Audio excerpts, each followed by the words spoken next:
The Power Hour with John Lee. Welcome, my excellent friends. I am John Lee. This is the Power Hour, and today we've got a very special person in the studio. His name is Pelayo Alvarez. Hello, Pelayo. Hello, how are you? I'm very well. I'm very excited to have you here today because not only are you an excellent fellow, but you've been doing something which is extremely important. And I'm referring specifically, you've probably been doing several things that are extremely important, but the one that I'm referring to is happening now and has been happening for a while in Ghana. So tell us about it. What is it? The project where we are working is with a project of a public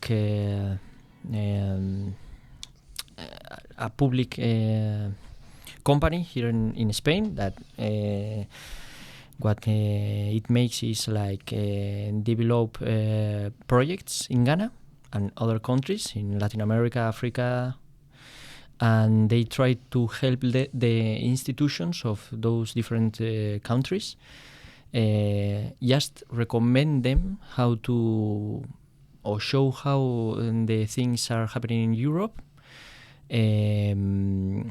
Because you cannot go to another country and say you have to do this in this way, because it's not going to be accepted. So they show how the things work in Spain or in Europe, and they show it to, for example, Ghana institutions. And in this way, these institutions can adopt this way of making things or not. They decide. Okay, yeah, I understand. Yeah, when you say things, what kind of things do you mean? Because I think I know what you mean, but there could be plenty of people in the audience wondering what kind of things are you referring to when you say show them things? Yeah, we this project, its name is Arab. Yeah. Works with Ghana Police, right, okay. the Attorney General Office, the Judicial Service, the EPA, that it's like an institution about the environment protection agency, no? Yeah, exactly.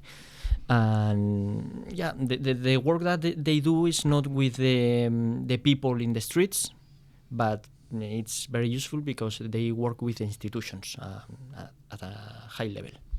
Yeah, it's actually, I'm looking at it here now. It's not, I'm not trying to convince anybody that I know this, but ARAP actually means Accountability, Rule of Law and Anti-Corruption Program.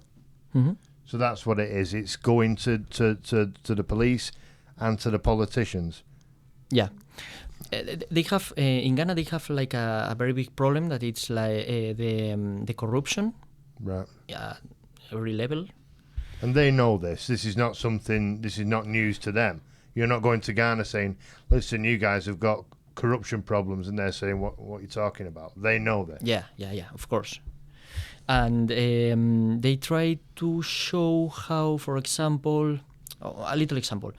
When you go, for example, to renew the ID card, for example, you can go to the institution, and perhaps the people who works there ask you for money. You know? Right. For example. Because are you indicating that apart from the official charge? Yeah, extra fee. Yeah. An extra fee? Yeah, to make the papers go faster, you know? Yeah, we call it a bribe. A bribe, yeah, exactly, yeah. Yeah. And for example, if you are driving through the road, by the road, and a police stop you, perhaps, maybe, they can ask you why you have that or why are you driving so fast? And you weren't driving so fast, and if you pay them, okay, let's go, you know?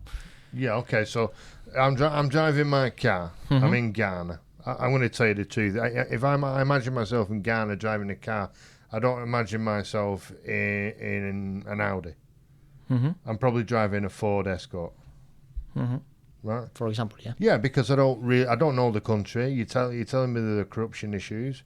problems with the police. Maybe I don't want too much attention. Maybe I don't want to drive a highly expensive car around the place.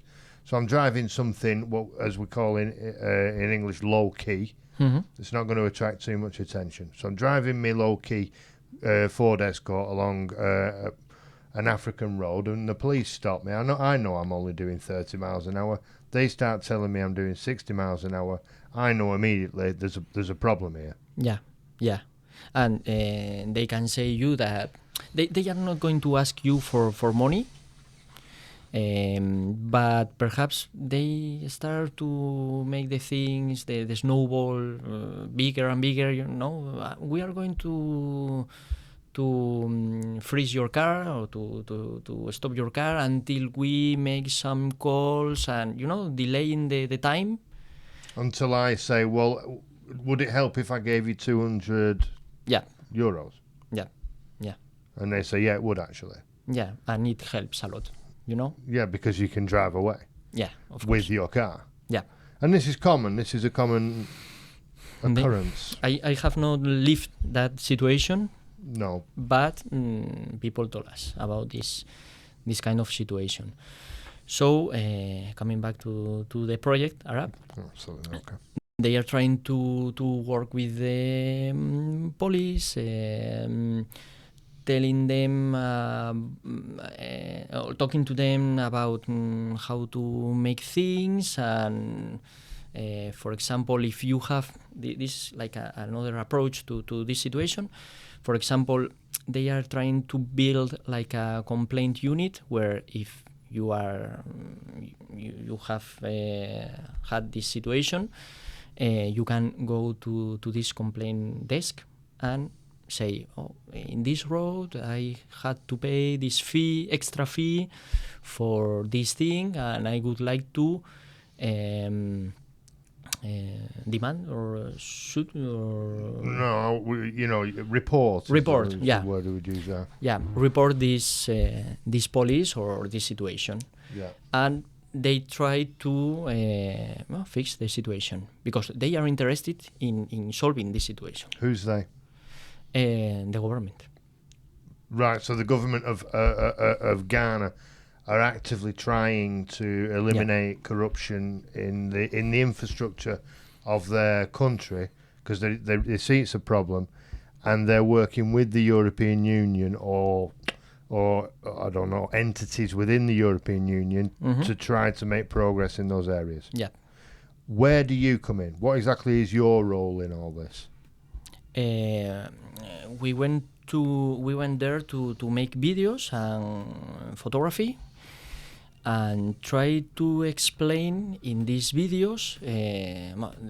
There are different kinds of videos. Right.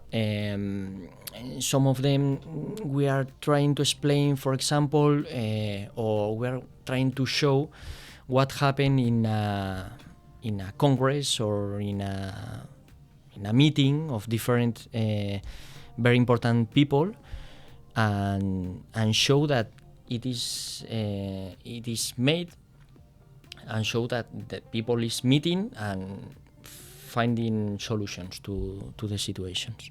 And then you take these videos. So I've made one or two videos in my time, not in the way you do, literally, because I'm not a professional, but I've studied it many years ago, and I know that it's a difficult process. Even if you want to make a video for college or university, it's a difficult process. There's a lot of editing goes in, and sometimes you have to go back and reshoot the thing because you didn't get the lighting right or whatever. There's a million things that can go wrong with even a 3-minute music video can take weeks and weeks or even months to make. So is it not a difficult process to make these videos? Yeah, it's a very difficult thing because we are professionals, we make videos, we have the experience, but suddenly you have to be in another country that you don't know anything about the country. It's another climate, weather, Yeah. It's another way of understand the things. The people go in another speed. I don't know. It's another mood, you know. Is it almost like another world? Would you say? Would you use the word world? Yeah, it's different. But if you go from the north to Spain to the south, it's another world too. You know? Yeah. Okay. I mean that you have to learn how to move in that place. Yeah, I understand what you mean. But we have an expression in English which you'll know, which is culture shock. Mm-hmm. And this is, I wouldn't get culture shock. I've been to the south of Spain. I don't get culture shock because I live in the north of Spain. I go to the south of Spain and I see the differences. I feel the differences, and the differences are clear. Mm-hmm. But I don't get a culture shock. I'm still in Europe and it's still Spain. But when I look at Ghana and a lot of African countries, they actually seem radically different to my life experience. Mm-hmm. And I imagine that getting there and being there with those people and actually walking through the markets and seeing the way things operate would be a shock to me. Mm-hmm. And it's I was talking about the weather and things like that because it affects to the equipment, for example. But and another kind of things is, for example, that if you live there, you know that, for example, if you want to go from the point A to the point B, you have to be like 3 hours by car, you know? Right. And you have to adapt to these kind of things that is going to make your work more difficult, or you have to adapt to the situation. This is one thing. But when we went there for the first time, we didn't know a lot about the projects. They send us papers about what they are doing, etc. But when you are there, you have to be very fast, looking who is the important people, what is the message that we have to take from them to put it in the videos. That is very important because we want to make videos with a strong message to get the people. And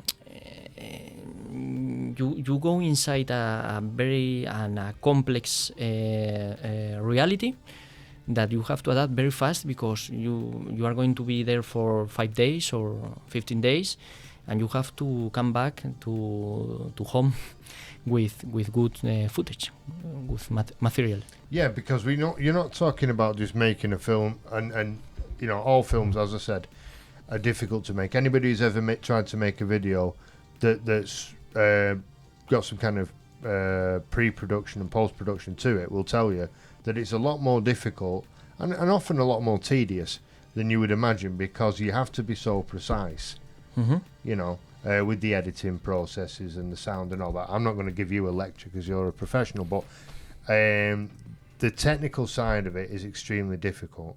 But apart from the technical side of it, which I'm not trying to dismiss, I'm saying that the actual goal of it is enormous, because you're talking about millions of people. I don't know what the population of Ghana is.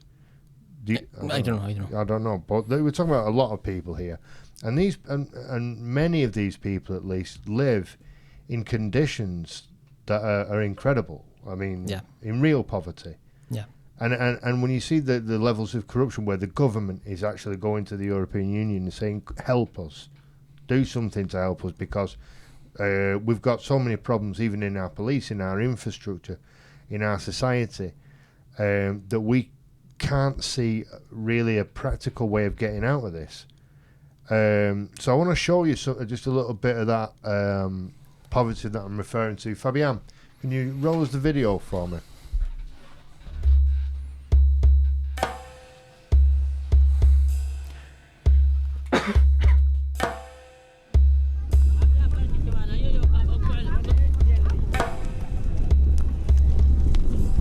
Hi, it's Thomas. We're in Ghana, the internet capital of Africa.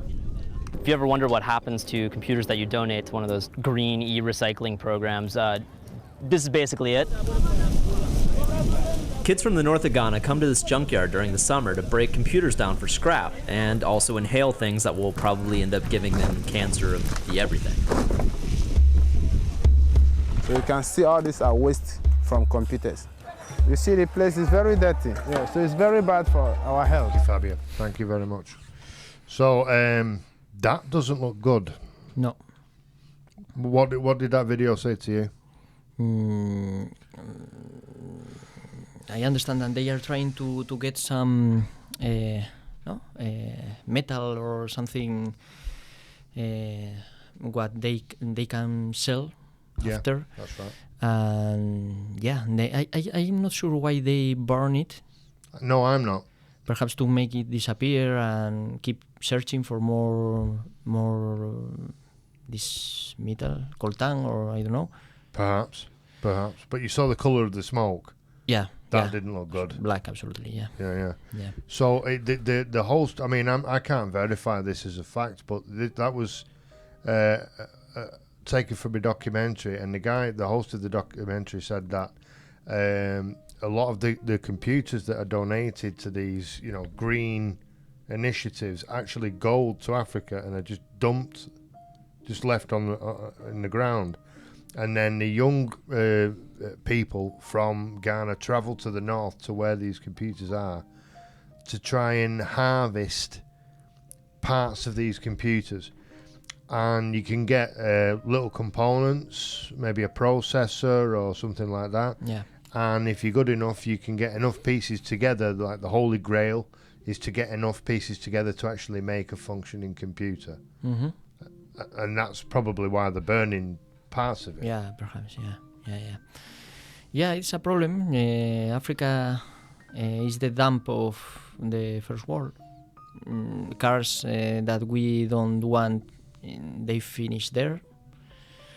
And of course, old cars make a lot of pollution and things like that, no? And this is it's like a problem that we don't see because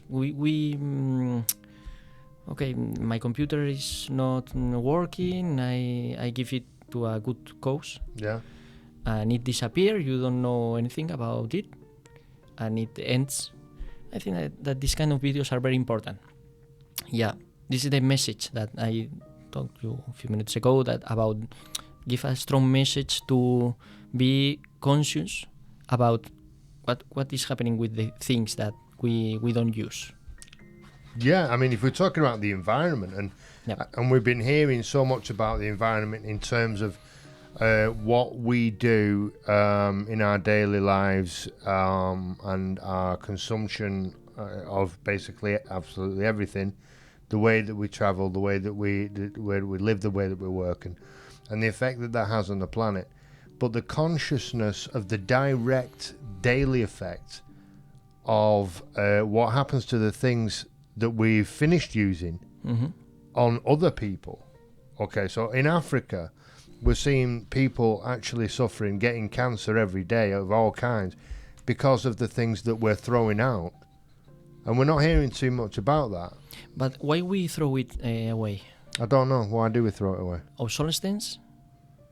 Have you listened about... marketing pressure from companies to buy the newest models, maybe? Yeah, but sometimes your phone stop working because this obsolescence... I see what you mean. Program obsolescence? You mean it's programmed to fail? It's yeah. programmed to break after a certain amount of time? Yeah. And that's why you throw it out, and then it goes to Africa and becomes part of this big pile of rubbish that gets burned. Yeah, that is one part. The other part is that you say what you say, that about a new model is coming, and I want to be trendy, and I want to buy the last one, and this dynamic is the other part of the problem. But I remember, for example, when my grandfather, one thing stopped working, and you fixed it. Yeah. I think that fixing culture is disappearing. Yeah, it is disappearing.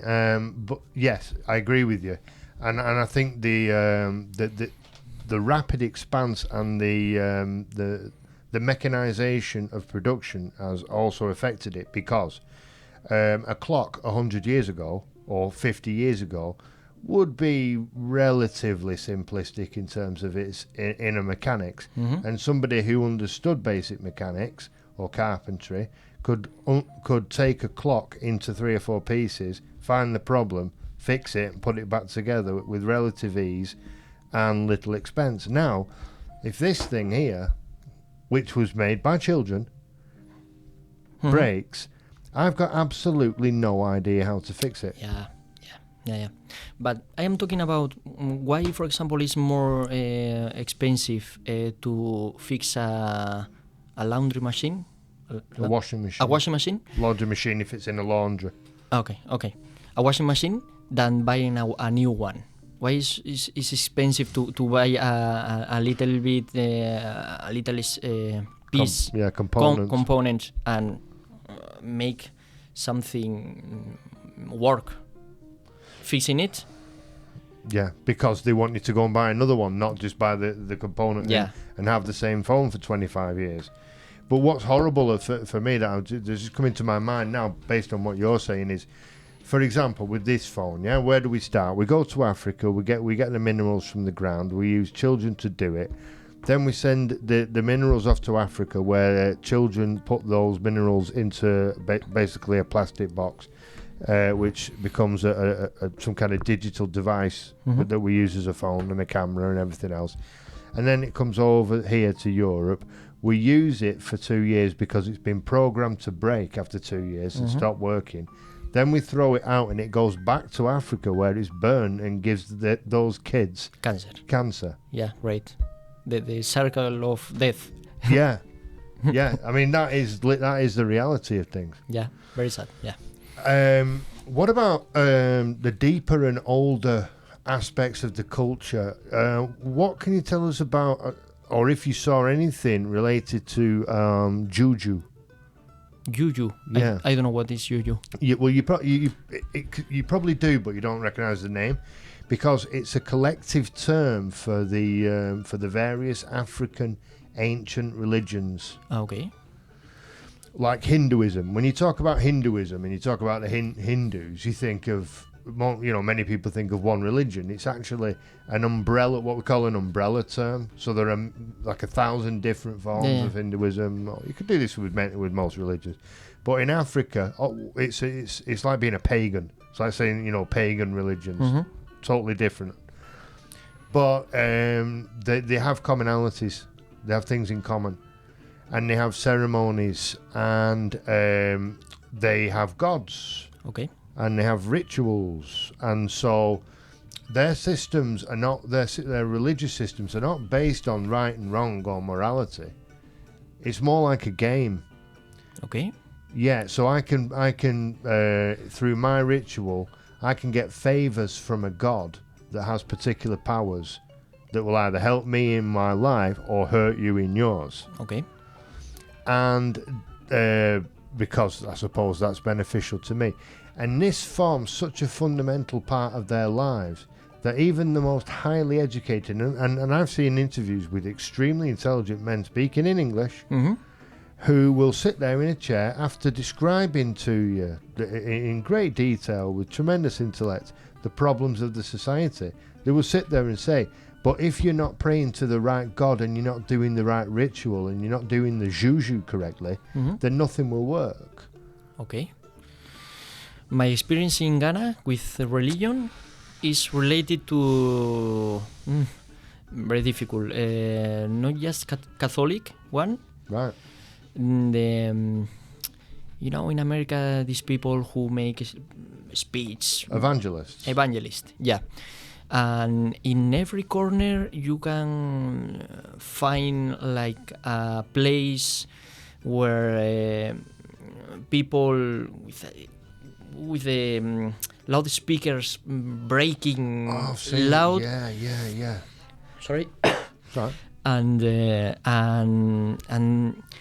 there is a band playing music, choirs, a lot of things. Oh, you mean choirs? Choirs, yeah. And you can see also people in the street like evangelists, like just with one loudspeaker, with a microphone in the street, getting crazy and talking about their religion. I think that the religion, that concrete one that I don't know exactly what is it.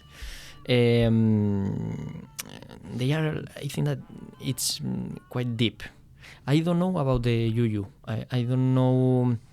Fabian, show us a picture of the Juju, please. It's the white faced picture. We're gonna see that. I can show you here on the screen. Okay. So no, I can tell you that you didn't see any of that. No, but when we were there, we saw that they have like the very important people there, the politicians and things like that. There is like a traditional way and like the new way. Right. I understand what you mean. The traditional way, you can see the people. There is a king, indeed, in Ghana. Really, I didn't know that. Yeah, there is a president. I knew that. Yeah, but there is a king too. Yeah, and he dressed like like leopard or tiger dress with a lot of I don't know things. Jewelry of some kind. Yeah. And they are very respect because there are like kingdoms, but there is one like big king. Yeah, the King of Kings. Yeah, the King of Kings.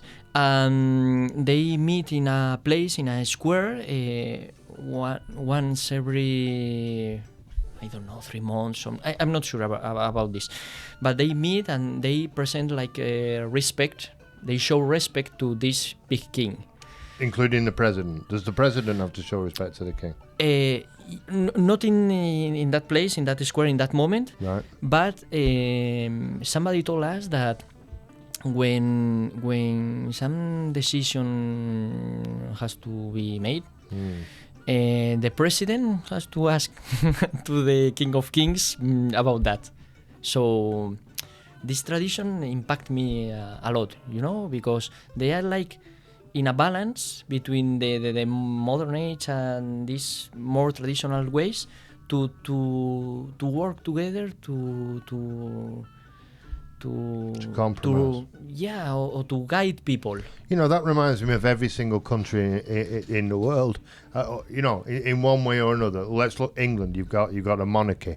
Who basically, I'm not going to the same extreme, but the monarchy in England, they don't just represent one family, they represent the long lines of rich families that represent the houses of this and the houses of that, and the counts and the earls and the dukes. That's what the monarchy is. It's not just one family, it's an institution. So they represent long-term traditional institutional power, not just 4 or 5 term democratic power that comes and goes, in a cyclical manner. So there's always a compromise there. Go to the other side of the world, go to Saudi Arabia, where you've got the Wahhabis that run the country's basic, education programs and cultural programs. And they are fundamentalist Islamic purists who believe that everybody on earth should live like Muhammad did at the time of his time on earth, the time of his life, which was basically with nothing. And at the same time, you got the Sauds, who are the official governing family of the country, living in the greatest opulence in the world, driving the biggest cars and living in the most incredible houses and spending billions on football clubs and things like that. So there's a lot of these kind of cultural, historical conflicts going on around the world. It's just that you're seeing it there in a way that's even harder to understand. I don't know. I mean that these people, like, for example, I was thinking an example. Yeah. For example, when somebody has like a piece of field or a piece of Land. yeah, and they want to make gold mining, that it's a very hard issue, very difficult issue there in Ghana, environmental issues and things like that. We can talk about that later if you want. And if they want to use that piece of land for making this mining, they have to ask to the king of the place, of the region. Right. But it's it's conflictive with the law, because the law is not allowing this kind of mining. So sometimes it's unbalanced, but I don't know. You have to be there to understand. It's a complex dynamic, certainly. Yeah. So what about Sakawa? What about it? Tell me about Sakawa. Tell me about it now. What is Sakawa? You know more than me about Ghana. I know some things about Ghana. Pelayo, don't you worry about that. Sakawa is the international fraud operation that is very, very powerful in Ghana. Okay. And it actually originally comes from Nigeria. And many Ghanaians went to Nigeria, and they were there for a period of time. And they learnt this. And when they were expelled by the Nigerian government, they went back. Mm-hmm. And they then imported it, basically, into their own country. And what they do is they get the computers that they can, which brings us back to the original point where you saw these computers being harvested, right? And then they use these computers to set up websites, and they spam email people, and they do what we call scams, which is a Spanish word for anyone who wants to know. It's estafa. Okay. And they get money from people all over the world. And believe me, there are people who fall in love with women that don't exist. Okay. And who give to charities that don't exist. Yeah, They've got a million different angles. The typical email that you receive, give me money to my priest here in Ghana that needs some... Yeah, things like that. Fabian, will you put the picture up for me? So you can see the picture here. It's not a high-level operation, but what you think you're sitting there. You're a lonely guy in your 50s, for example, your 40s, your 30s, whatever, and you think you're talking to a beautiful woman in Amsterdam. Mm-hmm. And you're not. You're talking to a man in Ghana, or a young child in Ghana, and they've got these they've got these operations running 24/7, as we say, 24 hours a day, 7 days a week. And it's hard work, because it's like cold calling people trying to sell. Yeah. Anything that's hard to sell. But those who become very good at it, right, they become like the rock stars of the town. And they become known as Sakawa boys, because they drive, nice cars, and they wear nice clothes and all that. So the factory of scam is working? For some. Okay, for some. Yeah. So it's capitalism. Yeah, done their way, but the basic idea is the same. Many people try 2 or 3, get to the top, and they become Sakawa boys. And the whole Ghanaian film industry is dominated by the idea of Sakawa boys. Okay. Did you know that? No, I'm impressed. Your knowledge is eternal. It's not just eternal. It's infinite. Just infinite. And just the combination of those two concepts, I think, is something that we should all stop and think about, at least once a week. But I've never seen one of these films, although I have seen clips of them. And what they are doing is they are glorifying crime.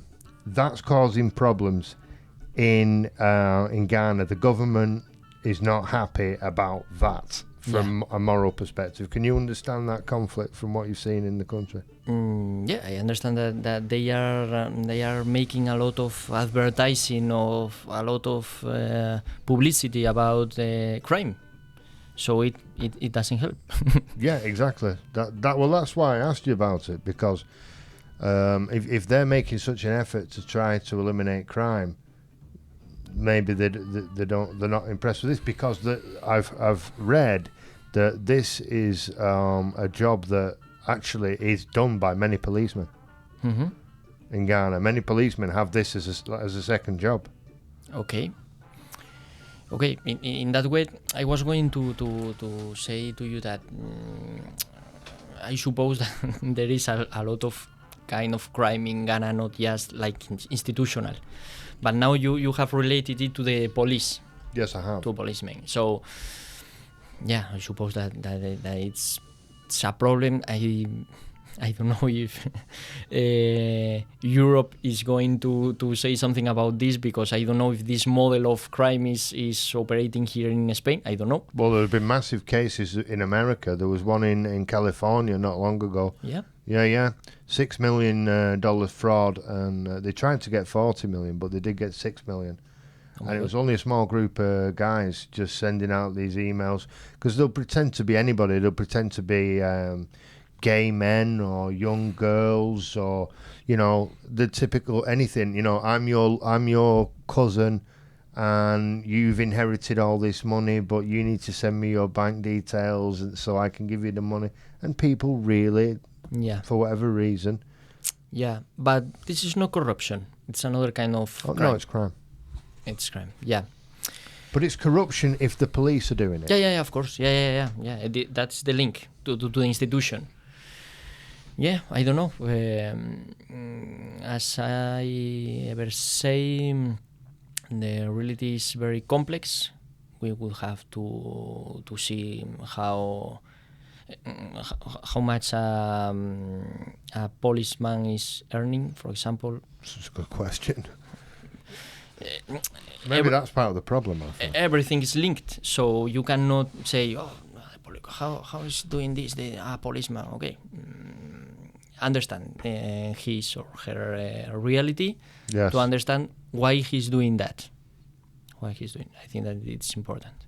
Yeah, and also, it's so complex, and it's so far away, and not just geographically or in terms of physical distance, but the link between all of these things. So in the link between this world of Sakawa and the Juju, they're inextricable things. You can't disconnect them, because they really believe that the only way you can be successful in this Sakawa world of internet fraud is by practicing your Juju religion correctly. Okay. So you need to go then to the right high priest of Juju to tell you which god you need to pray to and which ritual you need to do in order to be successful in your Sakawa practices. Yeah, I am remembering now about what you are talking, that the something like implicit in the Ghanaian character, in the Ghanaian way of doing things, it's like that they like. I don't know if it is true. I saw some examples. I don't like to generalize to these things, but somebody told us about the people likes to earn money. It's hard to explain, but okay, the person who more money has, it's like a winner. Okay. A winner. Okay. Yeah. Well. Yeah. And they have the focus on earning money or getting money in the way that they can. And for example, when we went there, for example, if you ask for something, okay, I am going to explain you, but if you give me money, I'm not talking about institutions. I am talking about the people in the streets. Because they need money desperately in most cases. Yeah, but it's like an attitude of, okay, I am going to do this, but I want to get money from this, because if I get more money, I'm going to be rich and I am going to be respected. And it's like a thing very present in their lives, you know? Well, I don't know. I wouldn't use the word no. with a K because I haven't been there and I haven't experienced it as you have, and that's why I'm listening to what you're saying, and that's why we're here today, so that all of us, which I am part of the audience in the sense that I've never been there. I'm not making videos. I'm not participating in international projects to help the people of Ghana. You are. Mm-hmm. So when you're telling me about the street life reality of people in Ghana and why they behave like that and how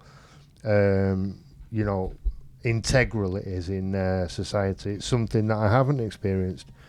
What is happened at the end of last year, though, from just as a news perspective, just to finish with, I wanted to get your opinion on this. At the end of 2019, large oil reserves were discovered in Ghana. Okay. So, considering everything we've talked about, considering the government of Ghana, considering the infrastructure of Ghana, considering the nature of Ghanaian society, considering the massive influences in Ghana, and now all African countries, not just from Europe and NATO and the United States, but from China as well. I don't know. Is it good news that they found oil? Good news for perhaps Chinese people. Yeah. Because they are indeed they are in the country, and they have very strong companies there. Yes. And perhaps the Ghanaians, they are not going to feel that good luck of finding oil reserves, but in other countries with their factories or companies, they are going to earn a lot of money. A lot of examples along Africa with diamonds and things like that, or gold. Yeah. Too many to talk about. I mean, one day we can talk about what we could call in English the Eastern DRC, which of course is the Democratic Republic of Congo, and what goes on down there for similar reasons. It's been a tremendous education talking to you, Pelayo. Thanks for coming in. Thank you very much.